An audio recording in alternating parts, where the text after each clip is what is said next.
a 10-minute video of Andrew Tate hating on NFTs. Let's watch the best 20 seconds. 3 million for a Bugatti, fine, drive the Bugatti. 3 million for a JPEG. People can just copy and save the JPEG.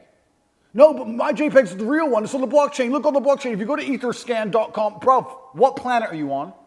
Nobody gives a fuck about Etherscan, checking the blockchain. Even if I proved, after all, that I owned that picture, guess who would care? No one.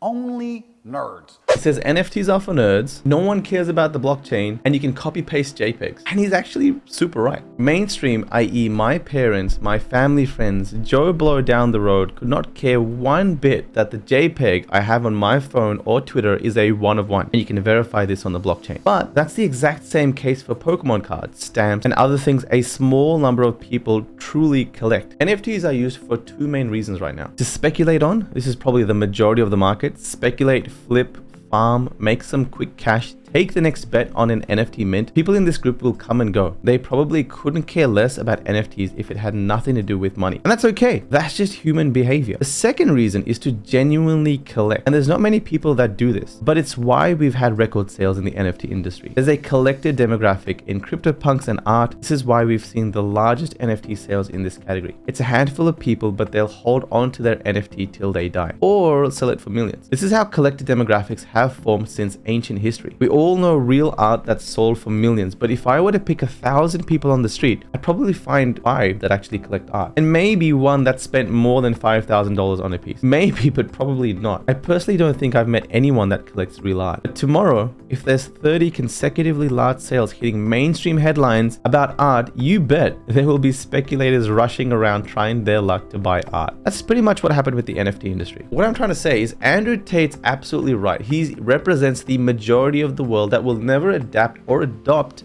NFTs, especially NFTs as art, avatars, or collector pieces that will live on your phone as JPEGs, or the way they've been perceived to mainstream media. Only a small percentage of people actually like to collect things in the world. The average person isn't a collector, but under the noise of speculation, NFTs have established, in my opinion, a collector demographic. And just like any collector niche, a handful of items will age extremely well and will probably sell for tens of millions once again. We're right at the beginning of this, and the question also is, will we see a wealth transfer to this demographic, i.e. the kids and nerds that watch Pokemon, like me, as kids went on to become wealthy like Logan Paul or traditional business people. And now that demographic has grown up. Many have earned millions of dollars, and along with Pokemon being more than 20 years old, that's why Pokemon cards are selling for hundreds of thousands of dollars. The age demographic has become wealthy, and it's been 20 years of this niche existing. Will the same thing happen in the world of NFTs? Well, the question is, will crypto become bigger and bigger? Will Bitcoin surge to over $100,000 that will have the demographic throwing money around once again because they have surplus cash and have not much to do in their life and need to explore expensive hobbies, and therefore go and buy expensive art, expensive cars, spend millions of dollars on expensive watches?